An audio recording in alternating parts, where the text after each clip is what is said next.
individual has adopted, that right to adopt or the continuance of that adoption is not affected by any subsequent change in the marital status of that individual who was adopted. Please, my lords. Please, my lords.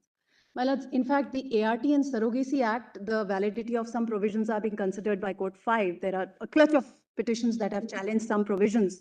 And my lords, there was a point that was sent to the National Board for reconsideration. There's a very, my lords, well-equipped National Board under ART and Surrogacy, because they are also, my lords, in a manner only recognizing this couple of heterosexual married couple as a relationship.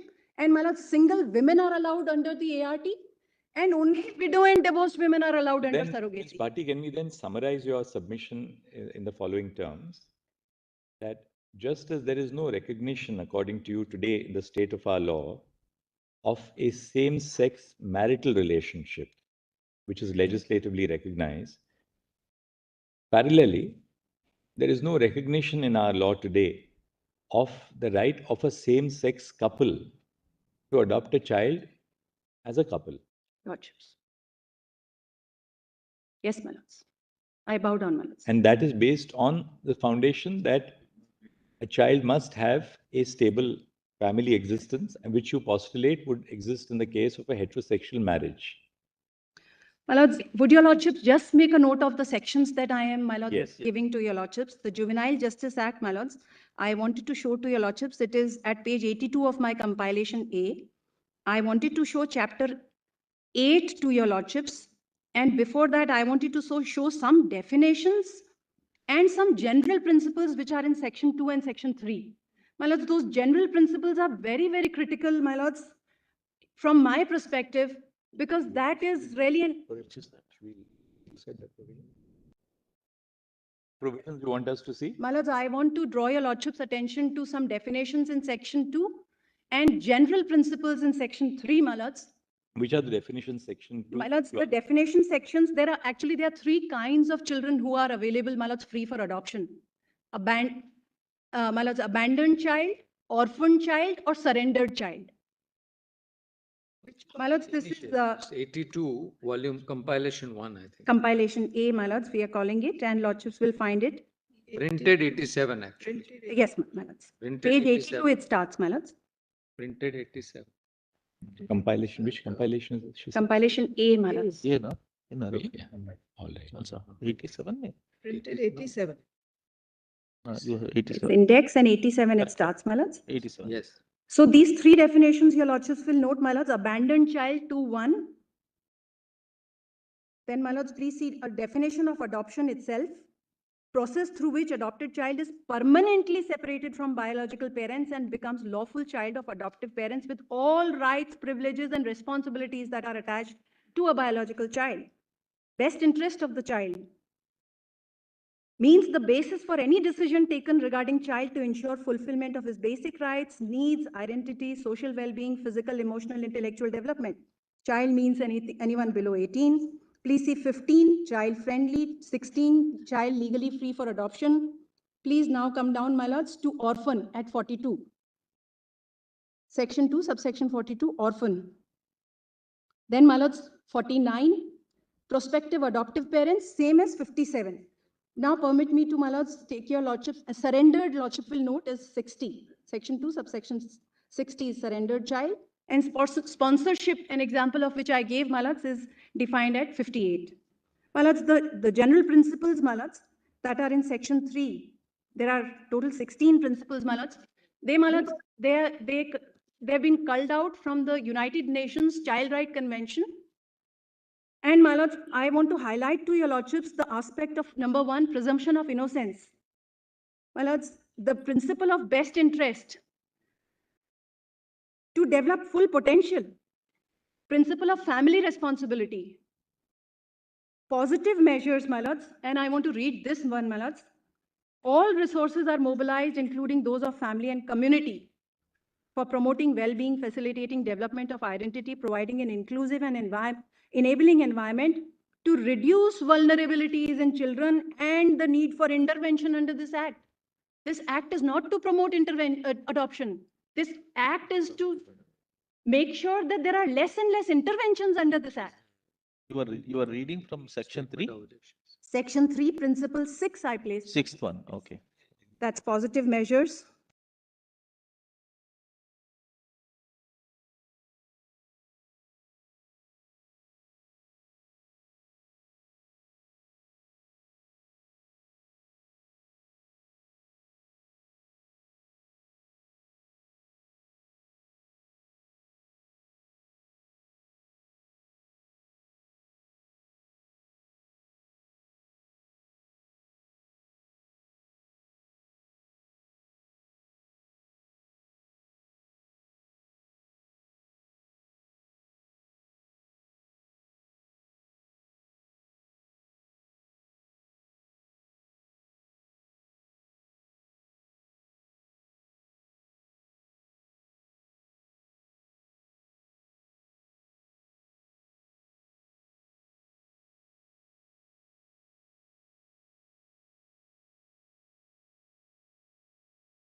My lords, your lordships will appreciate. Just reminding your lordships of X versus Union of India, my lords, judgment that my colleagues have relied on. In fact, we were fortunate that your lordships gave us the privilege to assist your lordships in that. Medical termination of pregnancy is the border in our respectful submission where the individual rights end. When it comes to, my lords, child that's already born or unborn in the case of ART and surrogacy, it's the welfare of child that alone is the underlying basic principle, my lords. So the parameters will be completely different. My lords, in Navtej, in X, in Nalsa, your lordships were dealing with competing rights. Marriage as an institution, with procreation being such a fundamental core to it, if your lordships read spouse in the Special Marriage Act, my lords, it is going to have impact, my lords, that polycentric spider webs, my lords. That has been already argued. It's going to impact the children laws the most in ways that we can't even fathom today.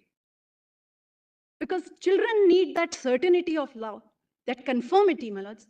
And the only reason why any other relationship, though there are other kinds of relationships which are recognized in other laws,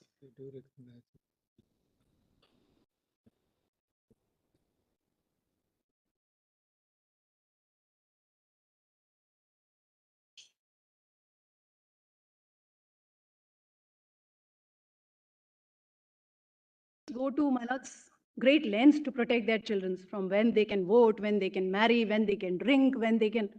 And, my lords, the right of repudiation, the right of non-waiver of rights. These are the principles on which they have all been founded. The right to a fresh start, the POXO Act, the entire architecture, consent is immaterial. An independent thought, your lordship said, even a minor spouse would be covered. The entire, my lords, architecture of your lordship's judgments and the statutes has been from the prism of the child and none other. My lords, it's not in my compilation, but there is, my lords, some lines from Justice Bhagwati, my lords, in the judgment of Lakshmikant Pandey versus Union of India. This is 1984, 2 SCC 244. Just want to read 2 lines to your lordships, my lords. This is the judgment where your lordships were dealing with the problems of inter-country adoption, and the entire infrastructure, the entire regime of Juvenile Justice Act and CARA came by virtue of your lordships nudge and push in this judgment, my lords. Para 6, just 2 lines I want to read to your lordships, my lords. Then aren't you serving the petitioner's cause by pointing to this vacuum and what this court did? My lords, my respectful submission is your lordship may go the slowest when it comes to rights of child. Yes. My lords, para 6, just 2 lines, my lords. My lords, I'm sorry, my lords, I'll just read. They're just 2 lines, my lord. Justice Call may kindly bear with me, my lords. This is 1984 to SCC 244, para 6, just 2 lines, my lords. It is obvious that in a civilized society, the importance of child welfare cannot be overemphasized because the welfare of entire community, its growth and development depends on the health and well-being of children. Children are a supremely important national asset, and the future well-being of the nation depends on how its children grow and develop. The great poet Milton put it admirably, and he said, "Child shows the man as morning shows the day." And study team of social welfare said much to the same effect when it said physical and mental health of a nation is determined largely by the manner in which it is shaped in the early stages. Just that much. This is well taken, but you must show children in the context of same sex. My lords, my respectful submission is from the perspective to show to your lordships that this architecture is carefully crafted, my lords. My lords, here, heterosexual couples also don't have rights that equate to them. My lords, there are categories within categories created. Man and woman don't have same rights. A single man and a single woman do not have same rights.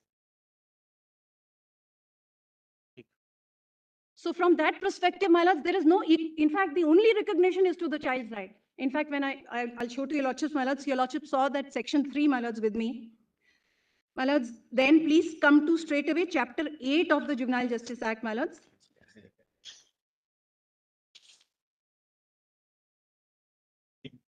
Since we've given you 30 minutes, we are already now 45. I'm sorry. So no, not at all. You made a very valid point, and you never,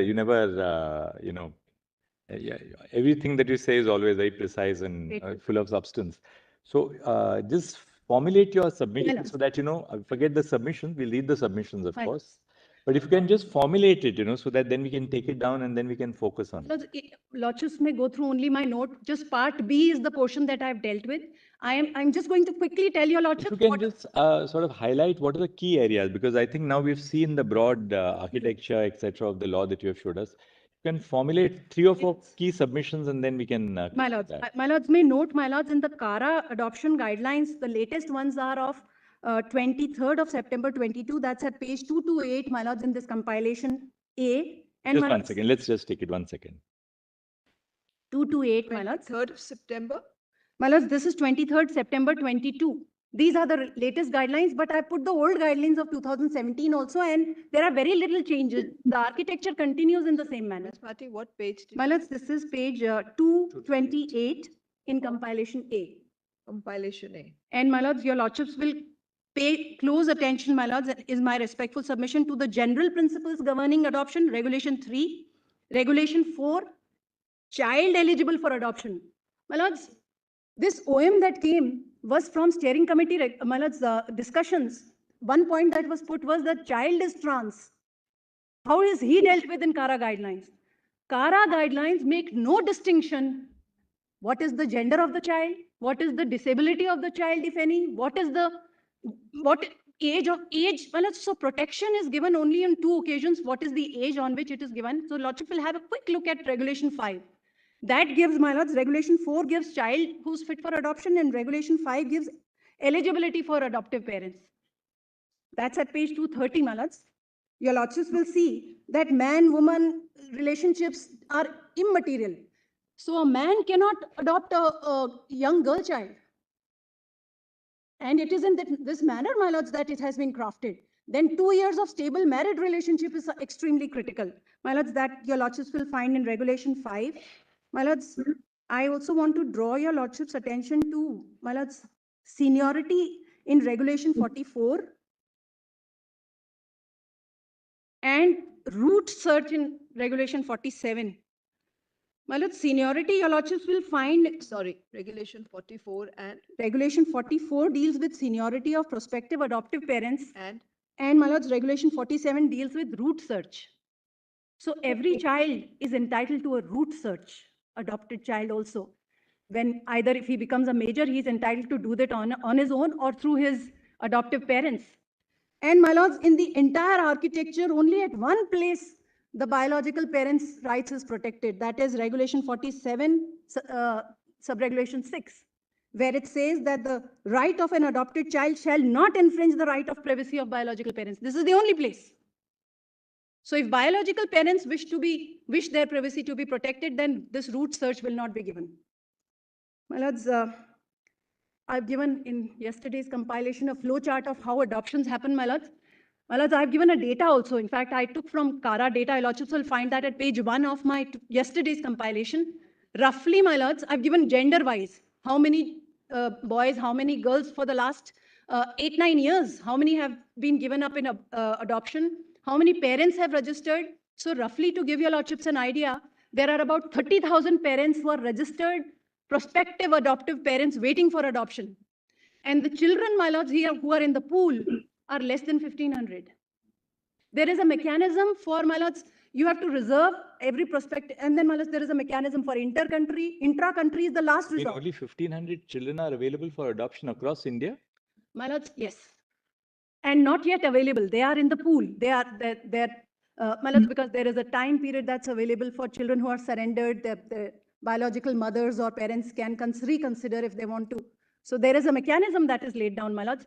And then they are put in the, my lords, I've given a flow chart also of how adoption happens. It is only through Caring's portal. No interference by humans. It is a portal that is automated, my lords, completely. The option goes to the next in seniority as a prospective adoptive parents. They are given 48 hours. They have to give their ethnic background, their choice, gender choice. My lords, the home study form that's a schedule in this, my lords, in these regulations is so exhaustive. You have to disclose not just your health conditions, income, your parents, your other family members, your children. My lords, it is so comprehensive that because it's important. Where the child is, because there is a process of matching that has to happen. After the parent decides that this child might be fit, there is a matching that has to happen, and it's only after that matching that the child is, my lords, given. just a question out of curiosity. We appreciate how much effort has gone into ensuring that the child is safeguarded in every which way when he or she goes to a home. What is the timeline ordinarily for an application once a party applies, a parent to be applies, and it matures by actually handing over the child to that adoptive parent? I've given that in my Do we have data? But 3 years. Do we have data of What is the neglected children who are in care institutions and who are not was not adopted, do after turning 18 go? I mean, Have I you won't use done the word they are time turned it, frames? because care institutions don't cater to any adult. Yes, At ma'am. the age of 18, if the child is not adopted or not cared for, in the sense that there is nobody to sponsor Please, ma'am. her or him, and he becomes an adult, Yes, my lords. what is that? What is the future of that young adult who was a child till then? We have, I mean, there is no data. Actually, there is no data. And if you say 30,000 applicants are waiting, Prospective parents. Pending. of prospective parents, are, then 1,500 only are available. Yes. Isn't it a matter for concern that we look into every care institution? And there are thousands. We have, at least in Delhi itself, more than 50. My lords, And this, Tamil Nadu, we have, I think, 250 or so. my lords, this is the data of, well, if your lordships will see page 2 of my yesterday's compilation of legally freed children available as on 28th of April 2023. The CARA guidelines prescribe a procedure in which the child has to be declared free for adoption. My lords, it's a very razor thin edge walk, my lords. The child is being separated from biological parents, surrendered parents, or orphan, my lords. Orphan also, my lords, there is a provision for family adoption, because, my lords, our culture, we are polycentric even in families. There will be nani, dadi, masi, mama, buas, whole lot, my lords, and they have right of, my lords, accelerated rights of adoption for family members. So there is the whole process. If the process is not followed for declaring the child legally free first, before giving up in adoption, it is going to.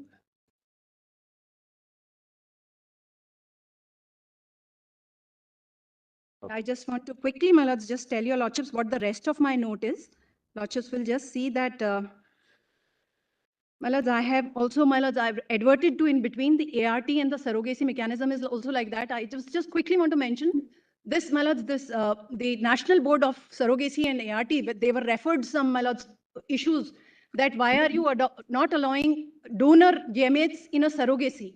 My lords, the answer very clearly that has come from them is emotional bond of the child is very important. We can't even take 1% chance.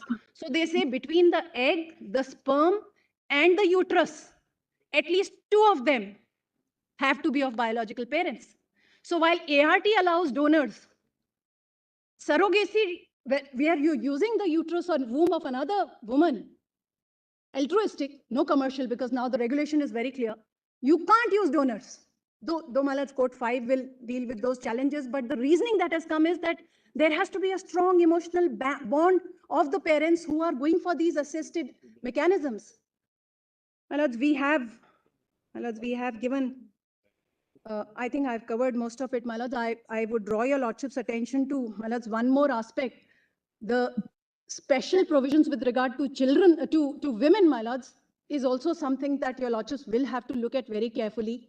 We have made a compilation of, my lords, laws where women are protected by virtue of their married or domestic relationships.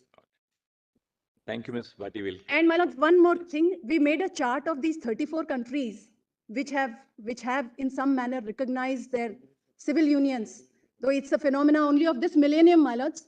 But they have recognized, we made a chart, my lords, we've given a source of that also. 27 of them have gender neutral rape laws. Social fabric is different, my lords. That chart your lordships will find, my lords, in our compilation C at page 1492. The source is also there, my lords. 27 countries gender neutral, 4 are gendered, 3 we could not confirm because they were in languages, my lords, though we tried AI of the internet to get the sources. My lords, I'm very grateful to your lordships. I had, my lords, just written an opening line. If your lordships will permit, I'll read it, my lords, at my closing. The entire endeavor of ours is to present to your lordships that the architecture of child-centric or child welfare laws is very carefully crafted with welfare of child being paramount. Any general declaration reading in spouse instead of husband and wife will make laws relating to adoption, assisted reproduction, surrogate reproduction completely unworkable. Even for the legislature, my lords, which has the tools of wide consultation, expert and specialist advice, My lords, options of calibrated and gradual solutions, opportunities of amendment, savings and repeal. That, to my mind, is a very, very important tool, my lords. The option of adoption, savings and repeal. My lords, they will also find it very onerous responsibility to balance on one hand the competing rights and on the one hand protecting the parents' patria responsibility of the welfare of the child, because that is non-negotiable. All right. Thank you, Ms. Bhatti. Thank you. I am very grateful, my lords. Your lordships have given me this opportunity. Yes, Mr. Maninder Singh. My lord, only a couple of minutes, my lord, because the written submissions are already filed. My lord, if your lordship kindly have, my lord, the written submissions coupled with the small compilation of judgments, my lord, which are in our name. Because I tried to find out the PDF number, I was instructed, my lord, to... We have the written submissions. Yes, my lord.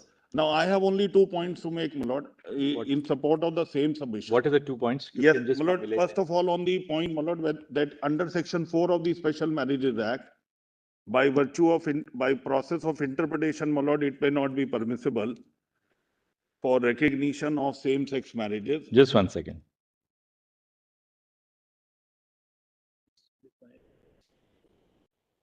So they are social question nahi karna tha.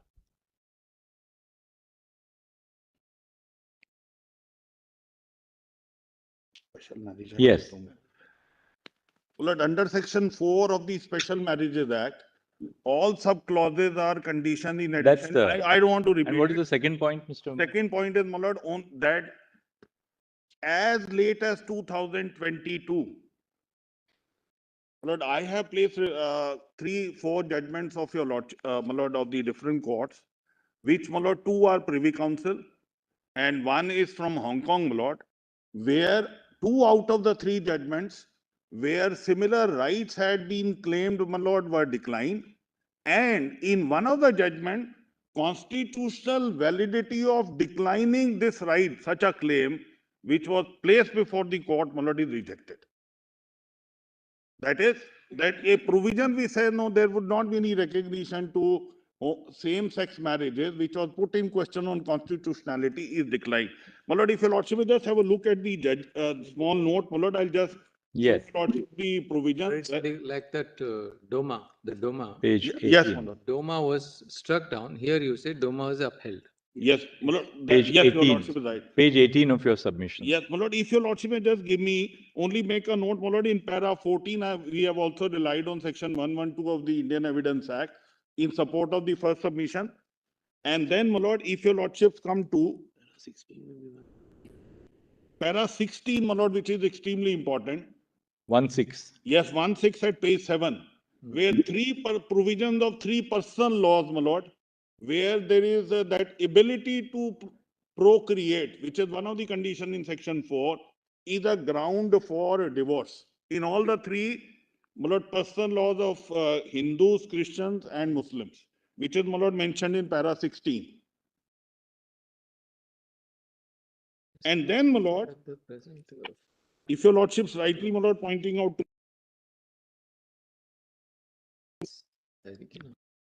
Those foreign cases you wanted to show. yes, my lord, page 19 bottom, the Italian Constitutional Court, my lord, where the Article 29 of that, my lord, Constitution, which, my lord, is reproduced at page 11 of the note because a reference is made earlier. Just make a note of, my lord, Article 29, which, my lord, was very wide, much wider than section 4 of our act.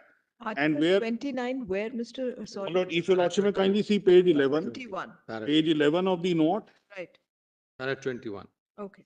Thank you. page 11 of the note, my lord, This is that Oliari, the yes, my judgment lord. of Para 21, Article 29, if your lordship may kindly see the second part of it, marriage is based on the moral and legal equality of spouses. So, my lord, by repressing this word spouses when the right was claimed, my lord, that is declined at bottom, my lord, page 19 bottom, going up to the next page. Kindly see para 31. And, my lord, if your lordship permit me, I've kindly come to 20 and 21, extremely relevant, my lord, and your lordship may also keep 2 things in mind. The argument of discrimination and classification, which Mr. Dwivedi had also addressed, I don't want to add. And, my lord, the benefits to flow from such recognition. which, my lord, an argument raised here also, both the arguments raised, both are taken up squarely, my lord, directly, and, my lord, debated, considered, and declined. You cited Oliari as well as. And, my lord, yes, my lord, and your lordships have considered Oliari in, my lord, the page's judgment, but if your lordship may kindly Para 34 is your Privy Council judgment. yeah, and, my lord, Privy Council, in one of the judgment, my lord, just give me a moment. Of Cayman That is Islands. page 21, last two paragraphs above 32, both the grounds of discrimination and other benefits which flow from such a legal recognition of marriage have been considered. And if your lordships kindly come to 22, this is para 34 is the, my lord, first judgment of 2022, my lord, in by the Privy Council, where, my lord, section 14(1) of Bill of Rights was, my lord, which is reproduced in para 34, and then, my lord, the consideration thereof is up to page 24 of my note, and, my lord, which was rejected. Kindly come to para 36, which is that section 53, my lord, of Domestic Partnership Act, which created a prohibition against such a recognition. It's extremely important, my lord, for your lordship's kind consideration. The Domestic Partnership Act of 2018, where section 53 created a prohibition, the constitutional validity was challenged, and, my lord, after consideration, at para 76 and 77 of that judgment, which is reproduced at page 24 and 25, it is rejected, my lord. In Hong Kong, my lord, which is para 37, which is also, my lord, 2022, a similar, my lord, discussion has taken place. Similar contentions have been considered. And if your lordships kindly come to page 27, my lord, para 77, kindly read, I'll just read para 77. Your lordship may kindly have regard to the other portion, and I have to place the judgment copy also in the second compilation. Kindly come to para 77. In terms of access to the institution of marriage, it concerns the special status of marriage, which is a distinct concept from the benefit arising from it. The difficulty or even perceived hardship involved in obtaining the benefits of means of legal challenges does not justify a shortcut bypassing BL 37, my lord, which is Basic Law 37. All right, Mr. Mahendra Singh. That's Thank you. Thank you, my lord. And judgments are, my lord, enclosed. The full text of the judgment yes, is placed for your lord. I am deeply obliged, my lord. Thank you, Mr. Mahendra Singh. Please, your lordships. My lord, I appear for the Akhil Bharat Sant Samiti. I'm not going to repeat anything, my lord. Most of the points are already covered. In fact, I'm adopting, my lord, all the points. I've already filed written submissions. Only 2 points, my lord, I wish to highlight. A, Lord, the concept of marriage in the Indian society is creation of an institution. For example, in the Hindu law, it's a sacrament. Muslim law, it's a contract. The concept of marriage in Indian society is, Lord, an institution by itself. Whether in Hindu law, it's a sacrament, so it is a divine angle. In the Mohammedan law, Lord, it's a contract. Now, various facets. Now, Lord, concept of same-sex marriage, therefore, would be virtually like an attack on the very institution of marriage, which has been traditionally known in this country. And Lord, we have to be very clear about it. There is no doubt that in Nautage recognizes the right to privacy. Lord, right to privacy is recognized, but your lordships have seen that, Lord, observation, where they have said, by this we don't mean the marriage, it's the union. Right. What is the second point, Lord, that I want to tell your lordships is, if your lordships have a look at the sections 19, 20, 21A of the Special Marriage Act, Lord, if you marry under this law, Special Marriage Act, then it's not connected to the Hindu Marriage Act, but it also provides that the two Hindus can marry. Now, if two male Hindus or not two female Hindus marry thereafter, what implications is going to have on the other law? That also is required to be seen. Creating, Lord, a mere civil union is fine. That therefore there would be no problem about a civil union or a declaration that they need not be harassed, or because it's, the prohibition part, Lord, is a different aspect. But creating an institution of marriage itself, giving them all other rights, Lord, will interfere with all other.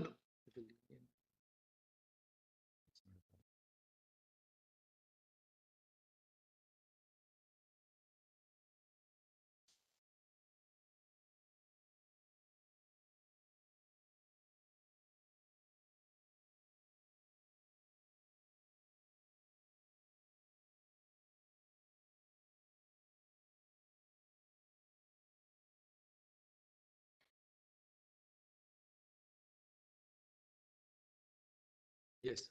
So you are saying that there is no problem with a civil declaration of a civil union per se, but Civil union, Lord, and that already has been given in the right to privacy. By privacy, you may, Lord, in fact, in my written submissions, I have highlighted and I have said so. That declaration of civil union is a different thing. But insofar as creating them as an institution of marriage will be virtually. And number two, Lord, India as a country, one has to see, like Roscoe Pound said, law is a concept of social engineering. It has to keep time. But India has not, Lord, reached that level where, Lord, this institution of marriage can be permitted at this stage. Lord, the rest of it, your lordships would get in my written submissions. I'm not troubling because there are other lawyers also who have to argue. Thank you, Mr. I'm obliged, President. grateful to you. Mr. Sai Deepak will argue now, or Mr. Manisha will argue this.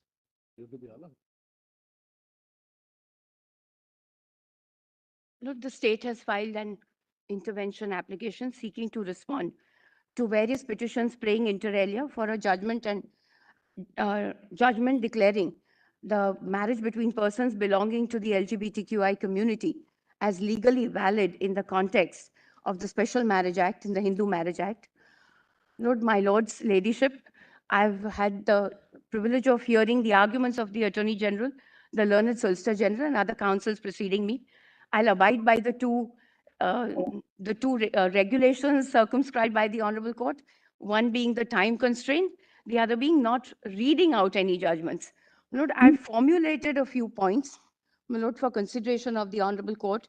But even those, my Lord, I shall not be going into in detail. Let me just briefly Can you relate. formulate that, Ms. Lavkumar? So we can I just have formulate. formulated them, my Lord. I'll just briefly read it. There's only one point on which I propose to take the Honorable Court, my Lord.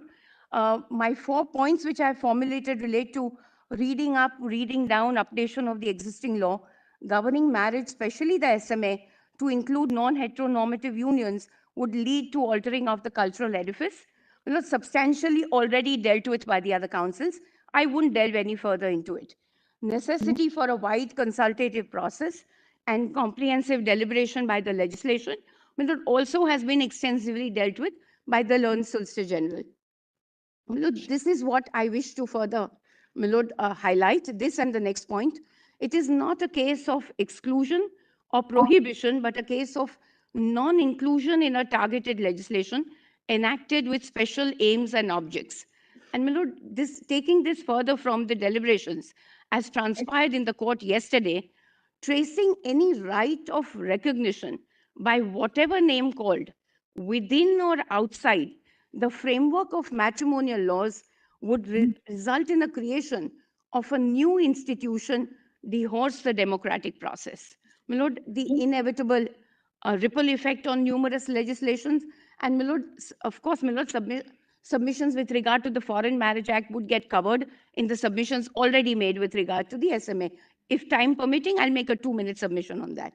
My Lord, marriage as a socially recognized institution and the foundation of the Indian family unit, my Lord, I wish to submit that it is marriage between a man and a woman is at the core of the family. The Indian society is founded and organized around this concept of the family. My Lord, the rules of marriage continue to evolve, but they remain grounded in organizing of heterosexual relationships. My Lord, the interest of the state, considering the importance of this institution, my Lord, the interest of the state in regulating of marriage is, my Lord, lies in the overarching interest to preserve social order, ensure progression of society in a legitimate manner, and to regulate matrimonial conduct. In that sense, my Lord, marriage as a legal institution is not a private affair between consenting adults. It is a public act between two consenting adults who are then conferred a legal status by the state upon fulfillment of statutory requirements. My Lord, I then would point out that the SMA is part of a wider spectrum of all enactments relating to what we may be broadly calling matrimonial laws, whether in the realm of personal laws, whether SMA, whether FMA, all are heteronormative in structure. My Lord, I have excerpted by way of a table that all these laws carry certain features which would be considered as the core fundamentals or the thrust of the legislation. Namely, all of them refer to as heterosexual unions. All of them prescribe monogamy. All of them prescribe minimum age of marrying, and all of them carry prescriptions of prohibited degrees. They may vary from legislation to legislation, but all of them are uniform in that sense. Milord, the fundamental of marriage, Milord, before my lords, is a matter which has very serious consequences in terms of its depth and breadth, considering that my lords are examining not just the validity of an act, namely the SMA or the FMA. My lords are examining the very edifice of family institution, social structure, myriad of matrimonial enactments, and based on those myriad of matrimonial enactments, my lords have succession enactments, divorce provisions, maintenance provisions, adoption and maintenance. So it's an entire regime which is regulated. And all of it which is based on heteronormative. So it is an entire regime. My lord, looking at the act in isolation, my lord, would not be possible considering that it is all on the same platform. All heteronomous, all with these embargoes, all having regulatory nature, and all on the same platform. And built on this is entirely a regime of other enactments, and more importantly, social legislation, benevolent legislation, namely for Evidence Act, 113A, presumption, or Dowry Death, presumption, 113B, or Milord Dowry Death Act itself, or Milord Stridhan under the Hindu Marriage Act, Section 8. So there is an entire edifice which is created around the institution of marriage. You may read para 6 if you don't mind. Please, my lords. Page 11 of your note. The rules of marriage continue to evolve, but they remain grounded. Sorry, this is para 6 of page 11, social institutions.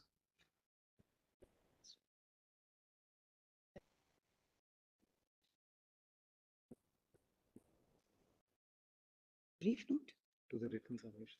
Para 6. After the chart, Please, give me my... the chart which you have given. Yes. So 2 pages later, this is part of note sub-para 3. Yes. Yes, please read that. Milord, the institution of marriage. Yes, The institution... social institutions. It's PDF 13. PDF 13, yes. PDF 13. 11. Printed 11. 13, Baba, come karo. 46 pages paper book. Give me my compilation from there. Social institution. Please. Social institutions consist largely of interlocking set of ideas that regulate or affect the way people actually understand and behave across interpersonal relationships. The meaning of social institution matters, and the institutions that bear it serve to structure our experiences and steer them in a particular direction. They define our goals, focus our attention on those goals, and direct us towards them. Changing the public meaning of a social institution leads to changing the institution itself. The concept of same-sex marriage is not within the percept of Indian personal law and legislation. Obliged. So, my lord, I have pointed out that the rules of marriage may continue to evolve, and they must, but they continue to remain grounded in organizing heterosexual relationships. We have additional grounds for divorce being conferred. Over a period of time, my lord, even 21A is enacted in the provisions of the SMA to ensure that now Hindu laws relating to succession, etc., would be made applicable. And they must evolve, but the normative structure still remains heterosexual. My lord, taking further from that, my lord, over and above the interest of the state in regulating, my lord, I wish to point out to the Honorable Court the argument at which, my lord, the deliberation rested yesterday was with regard to tracing any right with regard to cohabitation into Article 21 as expounded, my lord, in Navtej. So, my lord, Navtej has already granted them the right to cohabit physically, emotionally, sexually unfettered. My lord, my submission is that contemplating tracing of any right, of any legal recognition of the right to cohabit would amount to creating a new institution outside, my lord, the legal framework. My lord, an endeavor was made, my lord, an endeavor was made to read the SMA in a gender neutral manner. And the Honorable Court went through elaborately provisions as contained in Section 4C, provisions as contained in 4D. 4C was with regard to age, reading in a gender neutral manner, age. For male, it was 21 years, female, it was 18 years, as sought to be made applicable to gays, possibly yes, to lesbians, yes, but they are not representative of the entire community. My lord, LGBTQIA. So there are. Could you just, you've used a very interesting expression, juxtaposing the argument of the petitioners to the bouquet of rights. Yes. You call this as the sanctification. That's right. The sanctification narrative. Could you just explain this in 2 minutes? What do you mean by the sanctification narrative in the context of heterosexual relationships, heterosexual marriages? My lord, my submission is that this principle of sanctification lies in the fact that the institution of marriage predated any legislation. Legislation recognize this social, cultural, pluralistic acceptance of this heterosexual union across societies, communities, and regulated it in a manner that was most beneficial to public order, sustainability, procreation, ensuring the best upbringing of children. And the regulation does not end at marriage. The enactment provides not only entry points, also exit points, the manner in which you exit, an organized manner, grounds for divorce, maintenance, who gets responsibility for it. So this is an entire genre, a regime created. Now recognition, the petitioners endeavored to look into this SMA as well as the FMA and read it in gender neutral manner. My lord, hypothetically, just taking the example of prohibited relationships under Section 4D. My act, please. My lord, under 4D,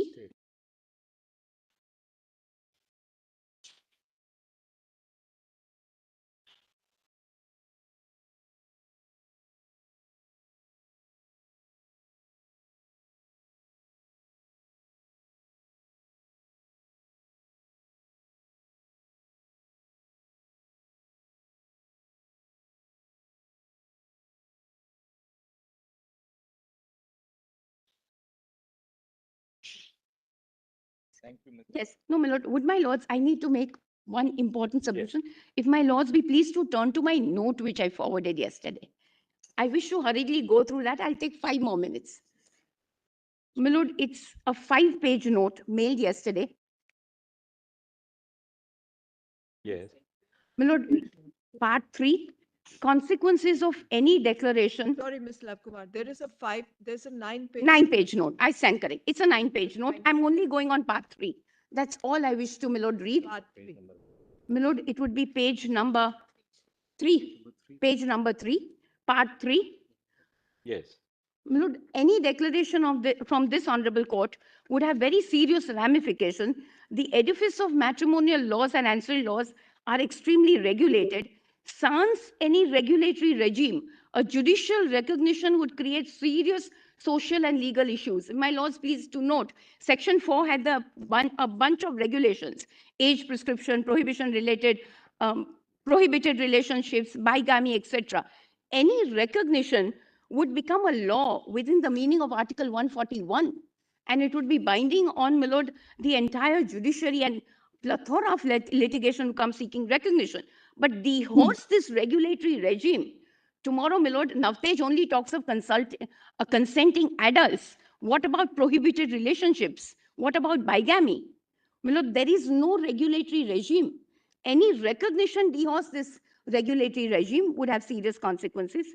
I also point out, my lord, that entry 5, list 3 of Schedule 5, Schedule 7 empowers the legislature to enact laws with regard to marriage, divorce, adoption, wills, etc., this court, my lord, ordinarily would not arrogate it to itself the lawmaking prerogative. My lord, it is further submitted that the petitioner's apprehension is completely misconceived that the parliament would not look into it. Yes. My lord, the apprehension of the petitioners in seeking recognition of either marriage, a relationship akin to marriage, or by any name called, is misconceived on the ground that the legislature would decline to examine the concerns of the entire community, seeking legal recognition within the members of such community. And it is only this honorable court which would declare. You know, my submission, this is a circuitous route. Ordinarily, the honorable court would leave it to the parliament. It has various multifaceted dimensions, all to be deliberated, social consensus, a large number of debates, and conflicting views. Those adversarial views are important to evolve, my lord, a consensus on this issue. When to be done, how to be done. Rather than go to the parliament, the first endeavor was read into the SMA. When not fitting into the structure of the SMA, now seek a declaration apart from the SMA, which would have even more serious ramifications. And all arguments which are made applicable in the context of SMA would be equally applicable, my lord, in this context. My lord, would my lords now turn to para 20? Thank you. I think we'll close it here, Ms. Just one submission, my lord. Yes. By giving a declaration of the nature contemplated, my lord, this honorable court would unintentionally be foreclosing debates in society, That we have. foreclose the rights of society to We have- determine. And my lord, finally, my lord, such a declaration would hamper the genuine, organic, and sustainable change in society which is reflective of the democratic ethos of the working of the Constitution. Thank you, Ms. Mulad. My lord, I conclude by saying that, my lord, it's not a simple class of mere declaration of a result. It has very, very serious ramifications in considering the entire marriage regime and the ancillary social laws which are evolved. Thank you, Ms. Grateful to you. Thank you. No, we'll first hear Mr. Sai Deepak. He's got an order which has been given to us. Yes, Mr. Sai Deepak. Can you just formulate what will be your line of Because with my Lord's permission, given that I have only 20 minutes, and which I expect may not even happen, I'll do my best to simply formulate my position. And as opposed to reading out from anything, kindly allow me to just engage in the bench. Because my written submissions capture my position that's already been shared. So there are two aspects. Just give us 1 second. We'll just Please. go to your written submission. So as we are arguing, we can also keep a track of your submission. If I may, Milords, an additional written submission. Additional submissions or the original one? The original, the additional is a one-page note, and I'll anyway address it. So my Lords could perhaps refer to the first written submission. So what is broadly the line of... Milords, if I may say so. The first law of thermodynamics effectively encapsulates the entire position when it comes to physics, and from there all corollaries flow. So the central position that is effectively placed before my Lords is with respect to the distinction between fetters and powers, which is to say whether this particular area which the petitioners seek to espouse before my Lords is an area which falls within either prohibited areas, or is it something that falls within the area for my Lord's adjudication. That is the central issue. And I think that is the forest that is thought to be presented before my Lords. I am here to perhaps unpack a few leaves for my Lord's consideration. The question of legislative competence is just one aspect of the issue which hinges on separation of powers. But I go a step further, which is to say that when the petitions raise the question of change in heteronormative attitudes, does the society have a right of agency to participate in these proceedings or not, at least in this particular issue or not? Because this is not a question of separation of territories between different organs of the state, but it fundamentally hinges on the right or the agency of the society to participate in this particular discussion. And that is the central problem when these kind of issues and subjects are taken up by the court of law, as opposed to leaving it for legislative prerogative to apply its mind. Point number two, during the course of these proceedings of the last 2 weeks, quite a few times I've heard the submission being made that it's a liberal democracy, it's a liberal document, so on and so forth. Does it mean that social conservatism has absolutely no place within the meaning of the Constitution? Does it mean that the society does not have the right to draw a few red lines to basically say thus far and no further? That is the central question. I represent a women's organization which equally represents the right of children, and therefore, as a civil society organization, the question that is being raised is that the nature of the prayers raised in the petition has the consequence of individualizing a socio-centric institution such as marriage, which is to say, as long as it is a transaction that takes place between two individuals who are consenting and who are not prohibited by any prohibition of degrees, so to speak, the rest of the society has absolutely no say as far as this institution is concerned. This, I'm sorry to say, fundamentally demeans the institution of marriage and takes away its social character. So these are the meta questions that I think which arise for consideration before this honorable court when these kind of petitions are filed. I'm sorry to say this, and let me try and perhaps tone down the rigor of my submission to the extent of saying, I believe that they have a cause. I just don't believe they have a case. The cause is different from the case. And it is important for the court to seriously consider one aspect here. When there are issues of legislative competence, there's another figure, so to speak, which is involved. And that figure's powers come under Article 111 of the Constitution, which is to say that if a legislative proposal ultimately meets with the consent of both the houses, ultimately it has to go to the Honorable President. And the Honorable President also has the power to recommend amendments to a legislation. Therefore, this is not just a question of legislative prerogative or legislative sovereignty, either from an external or an internal perspective, but there are multiple dramatis personae and stakeholders of this particular equation, the society being the chief. Because ultimately, the petitions raise the question of changing the paradigm with respect to heteronormative attitudes of legislations in general. It is not just about the SMA. Plus, my lords, is not dealing with the religion-specific legislation here, it is the SMA, which means all the more the society's participation when it comes to the SMA is warranted, is mandated, is compulsory. Because at least if it were to be with respect to certain, let's say, religion-specific legislations, it can be said that there is an identifiable group which has a locus to argue here. But when it comes to the SMA, it can't be the argument that only those who subscribe to the values of SMA are allowed to participate in these proceedings. Secondly, as has been already submitted, Section 21 of the SMA has a direct bearing on personal laws. So even with respect to SMA, the society has a right to participate. The reason why the additional written submissions become relevant is because I filed an annexure, which is the Manual for Parliamentary Procedure of 2019, which was published by the Ministry of Parliamentary Affairs. And that particular manual, so to speak, has Chapter 9, which deals with the business of legislation. Close to 30 clauses exist detailing the manner in which a legislative proposal is to be considered in the first place, how the ball is set rolling. And in that, if I may just refer to my additional written submission here, I'll walk my lords through the relevant portion here. Additional written submission, my lords, has a copy been given to the other side? Please hand it over. We have it here. Please, minutes. So para 1 effectively has captured my position with respect to Article 111, but the second paragraph is where I placed reliance on the Manual of Parliamentary Procedures. Does my lords have it? Yes, we have it. For the benefit of the bench, may I just read this out? Which para? Para 2, page 2. Para 9.2? Exactly, exactly. So para 2, so I'm reading out from the written submission because that okay. captures. Right. And the document itself is annexed. So let me just read out the submission, Millards. May I? Yes. Please. Does the rest of the bench have it? Yes, in addition to the above. Please, in addition to the above. So can I just read out para 1 for the sake of completion? I'm so sorry. May I? Please. Yes. It is humbly submitted that apart from circumvention of legislative prerogative and sovereignty, violation of the doctrine of separation of powers seriously impinges and encroaches upon presidential prerogative under Article 111 of the Constitution. Under the said article, firstly, the Honorable President has the right to receive the bill for his assent after it is passed by both houses of Parliament. This translates to countervailing obligations on the Parliament to present the bill for the Honorable President's assent. Further, under the article, not only does the Honorable President have the right to withhold assent, but also the power to recommend amendments and also reconsideration of certain specific provisions in a certain bill. Now, paragraph number 2. In addition to the above, reliance is also placed on the Manual of Parliamentary Procedures issued by the Ministry of Parliamentary Affairs in July 2019, which contains a specific chapter, Chapter 9, titled Legislation. My apologies for the speed. I'm just trying to keep up with time here. Please.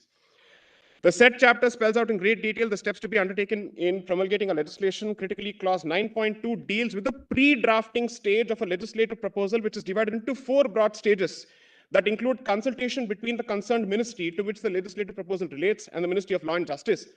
Critically, the latter ministry shall review the legislative proposal for legal and constitutional feasibility, validity, as also, and here I quote, necessity and desirability of such a proposal.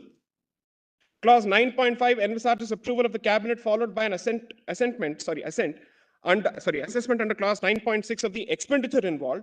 Critically, clause 9.7.1 envisages securing the recommendation of the Honorable President after the introduction of the bill, which is different from the assent sought under Article 111.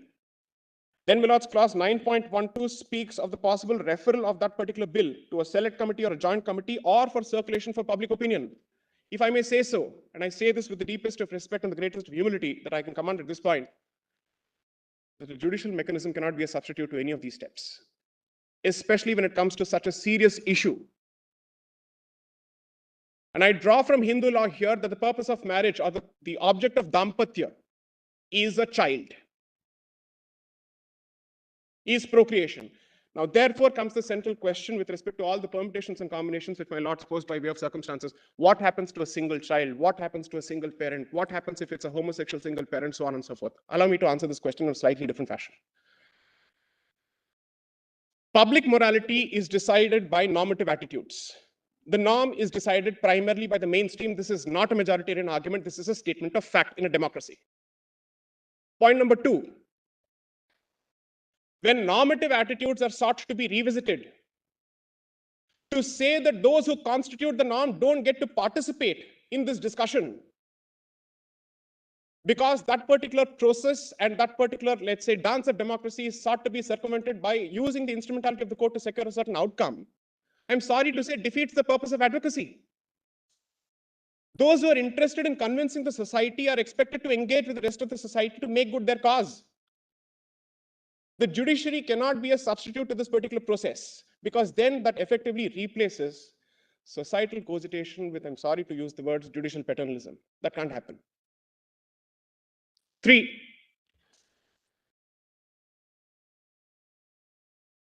the benefit of revisitation of a judgment with respect to such sensitive issues, even if it exists by way of clarifications, I'm sorry to say is not an adequate substitute, it's a suboptimal substitute. Because if the principle that has been established by several judgments is that a judgment is not to be read in the manner of a statute, then there is no precision which can be imparted to the language or findings. And therefore, the principles of statutory interpretation don't apply. So we are left with greater uncertainty.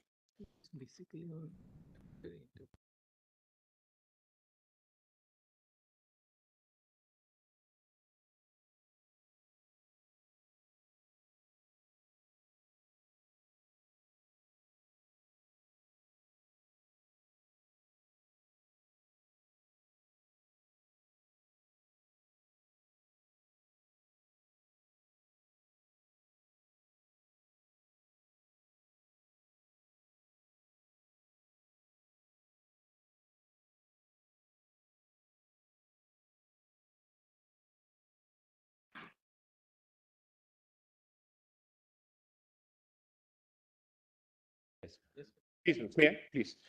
The point that I'm perhaps trying to make, and which is what I'm trying to draw the court's attention to, is that the Nalsar judgment that they placed reliance upon extensively, there is a plus and there is perhaps a downside to it. The plus is that judgment must be read in its context. And the issue was the recognition of a third gender. That was what it was limited itself to. And therefore, to extrapolate the findings of the particular judgment, which primarily concerned itself with self-perception, self-identification in the context of gender identity, to extend it to a marital transaction or a marriage-like transaction is to read a judgment for what it is not.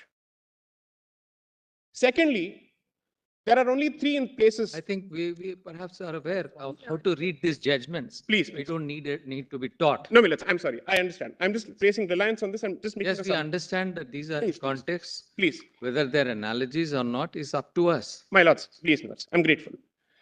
The second point is, in fact, on a closer reading of this particular judgment, certain inconsistencies emerge between the 2 opinions of the very same bench in terms of what constitutes sexual orientation, what constitutes gender identity. Now, that is natural because there is a discussion that's going on there. It is not to be read in the same manner as a statute.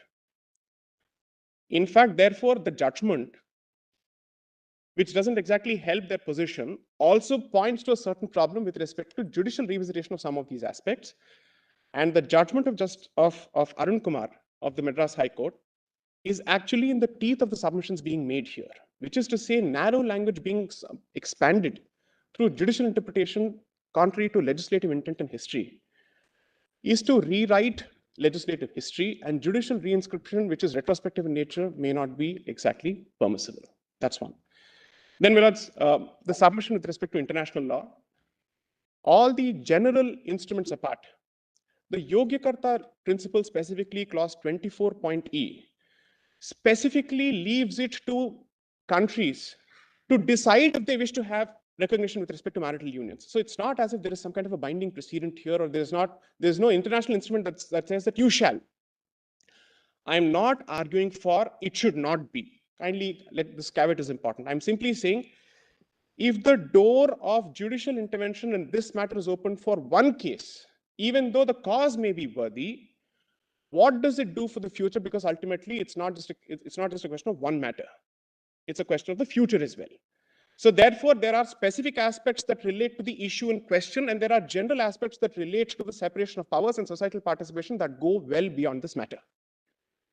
In light of this, my lords, my only humble submission is that there are other issues to be dealt with, and allow me to just point this out and use this particular forum to advocate only one aspect. Having actually engaged with certain transgender activists and also having worked with them, I know for a fact that one of their biggest problems is trafficking, them being pushed into prostitution, them not having legitimate livelihoods. I am not reducing or dismissing anybody's concerns with respect to what is their priority. Let me clarify that. I'm not making that submission at all. But these are certain Maslow's needs which have to be completed first and which have to be addressed first before we get to the next step. That's all I have to submit. I'm so grateful for the kind pleasement. It's great, deeply obliged. Now, Mr. M.R. Shamshad. I have submitted 4 pages notes, my lord. We'll have a look at the note. Can you just identify the most critical Yes. point that you want to make? 2 points I'm trying to convey, my lord, because Mr. Sibal, Mr. Just come straight to the point. They have already argued. My lord, as far as the matrimonial legislations are concerned, those statutory legislations 50 onwards, even in those legislations, there are scope of customs, practices, which have been practiced for a long time. Undefined practices are part of those legislations. I have cited, for example, only 4, 2 from Hindu related Hindu religion law and 2 from Muslim. For example, section 3A and 29 from Hindu Marriage Act, my lord. Yes. Section 3A of Hindu Adoption and Maintenance Act 1956. They take custom within the statutory regime. Those are not defined. So how do you formulate it? My lord, even in the statutory regime, undefined customs and practices, yes, of community and those who follow religious beliefs have been made part of the statute. See, 4C proviso of the Special Marriages Act. My lord. He itself talks of subject to custom, and then it says how custom is to be, proved. My lord. So that is there, and we don't know ultimately what custom is finally proved in certain facts and circumstances. That will depend upon case-to-case basis. Same way in Muslim related legislations, my lord. In section 3 of Muslim Women Protection of Divorce 1996 Act, there are practices of Muslims which have been recognized. 1939 Act of Dissolution of Muslim Women, that sets out ground for divorce, but there is a provision which says that other grounds which is acknowledged in Muslim personal law. So those have to come from uncodified sources of personal law. What is the next point? Next point, my lord, even if we talk Special Marriage Act, my lord, reading of section 19 to 21A takes us to custom within 3B T 73 of Hindu Succession Act. Section 19 to 21, if we read it together, detailed discussion has taken place on this, my lord. It takes us to Hindu Succession Act 3BD73. And they are uncodified customs. All right. What is the next? If we go to 27(1)A, my lord, then that takes us to Hindu Adoption and Maintenance Act 3A, read with section 10, clause 3. So this is one, my lord.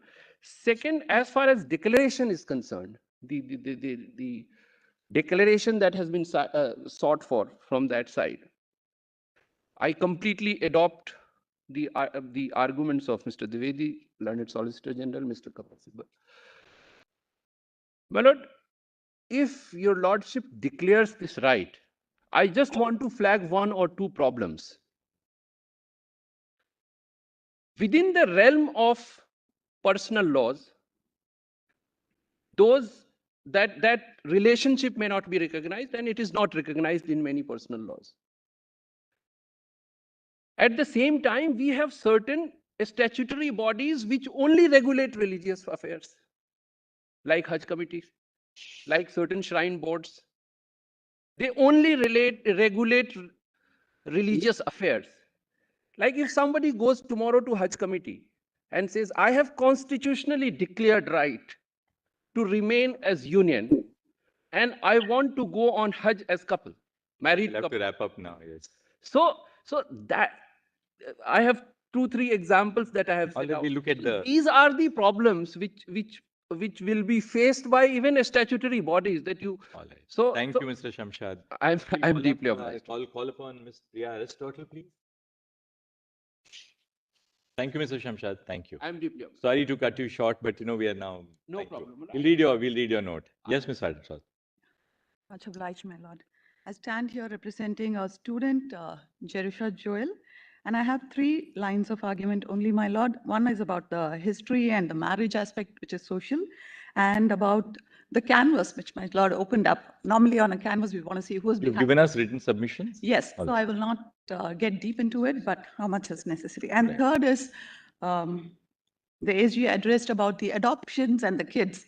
But what about our children who are going to school?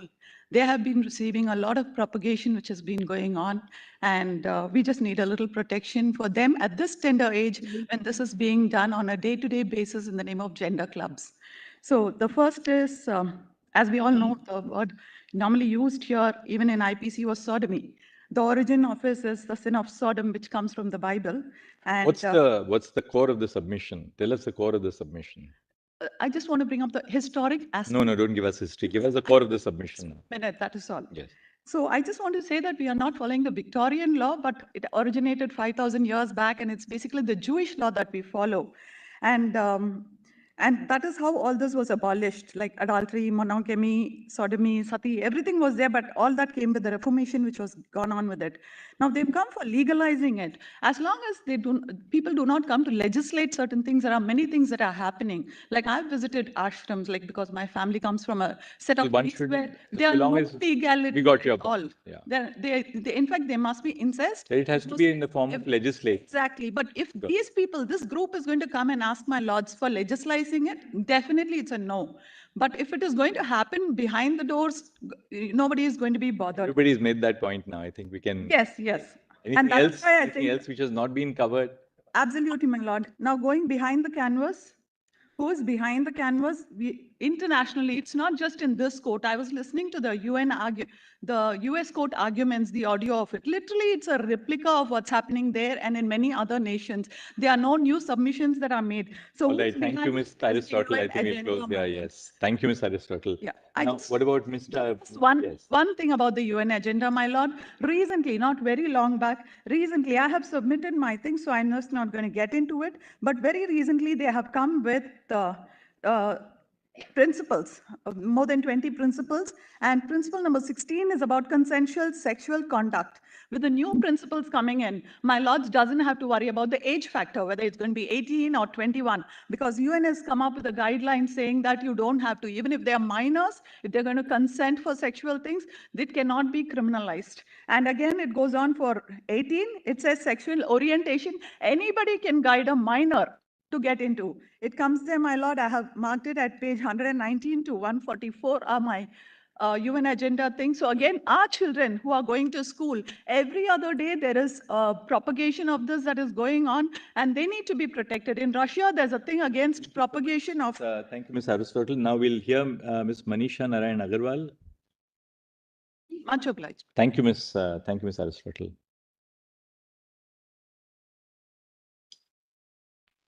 What's the punch point? Punch point, Your Lordship, only.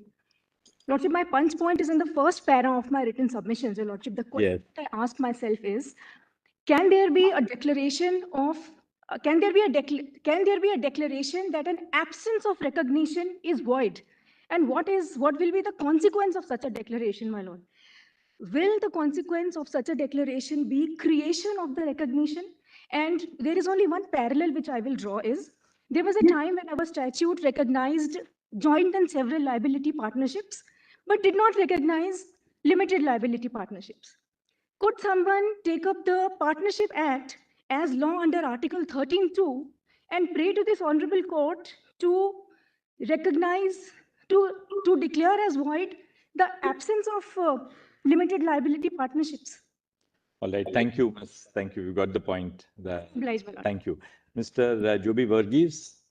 Yeah, Your Lordship. Sasmit Patra. Yes. I'm representing two organizations. I'm also at a personal capacity as a member of Parliament of Rajya Sabha. Yes, Mr. Patra. Your Lordships, two basic points, 2 minutes and I'm done. First, capacity of Parliament.